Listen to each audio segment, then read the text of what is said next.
Hi everyone and welcome to this week's newsletter. I hope you've had a fantastic week on and off the golf course and are nearly ready for Christmas. Yep, there's only 2 shopping weekends left now until the big day. So for all those last minute golfing gifts, please pop down and see myself and Graham. We're only happy to try and help you find that perfect golfing gift for your loved ones.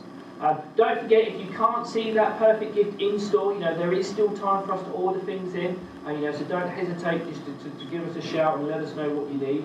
And also, if your golfer kind of has everything, don't forget our Christmas kind of lesson packages. Our Play Your Best packages. If you read further down, there's more information later on in the newsletter. But what's better than giving someone the gift of better golf? We all enjoy the sport a lot more the better we play. So that might be the perfect gift this Christmas. Anyway, this week I just wanted to kind of talk to you a little bit more about winter mats.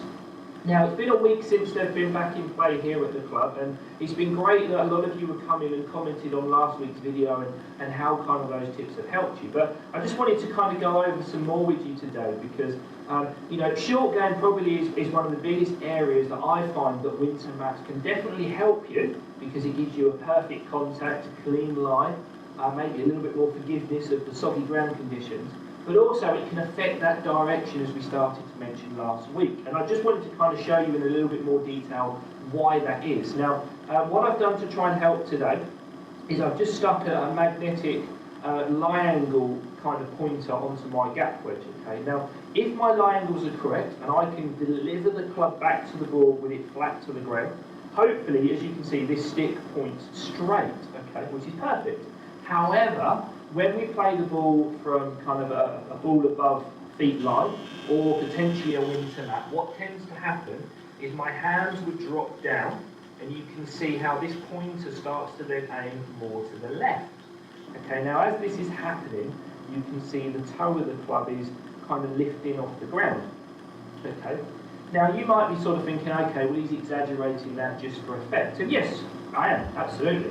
But it's still very important because 1 or 2 degrees out at impact, which is hardly anything, spread over 50 or 100 yards or beyond, could be the difference between you hitting the green or not, and could be the difference between you leaving the ball in a 1-putt zone or maybe even a 3-putt zone. Okay, so when you think about pitching and short game, it's all about finesse, it's all about accuracy. So actually, probably it has more bearing on these shots than it does on any shot we play. Okay. Also, bearing in mind your wedges are the most upright golf clubs we use. Okay, because they're the shortest. So again, it's naturally going to have more of an effect on this club than say the driver, which is the flattest club we use. Okay, so again, that's a good point. So really wanted to just show you the difference here between making adjustments and not. Now, I'm on the 7th hole here at Pebble Beach on the simulator. World famous par 3. I'm on the forward tee, playing about 80 yards, which for me is kind of that sort of perfect sort of half swing position you can see there. So if I was to hit this shot normally, so by normal I'm talking about a summer shot. So I'm gripping it full length, feet close together. You can already see there the toe of the club's a bit off the ground. And you can see there, just pulled it, might catch the green. Oh, no, as you see. So, yeah, that wasn't me deliberately doing that necessarily. That's just, again, as you said, the effect winter mats can have on ball above feet. It's not always winter mats' fault, by the way. It's more to do with the fact the ball's raised, okay? So, as we said last week, simple things to do to try and help you hit the green, with these short shots. Number 1, make sure you grip down the club, okay? Because it allows you to keep the hands high and it kind of reduces the chances of you dropping the hands and lifting the toe. Okay, so if I set up to this one, I'm going to grip down it. Again, for me, for pitching, I always want to get my feet sort of closer together, somewhere between sort of 12 to 18 inches. Ball position, middle, so ever so slightly right of middle. And again, I definitely want to make sure that I've got my weight favouring my front foot 60-40 and my hands slightly ahead. Now, by hopefully making these adjustments, you can see there with a bit of luck that the club is flatter to the ground, so it's not so low. And if I play the same shot, we can see there the ball's gone nice and straight.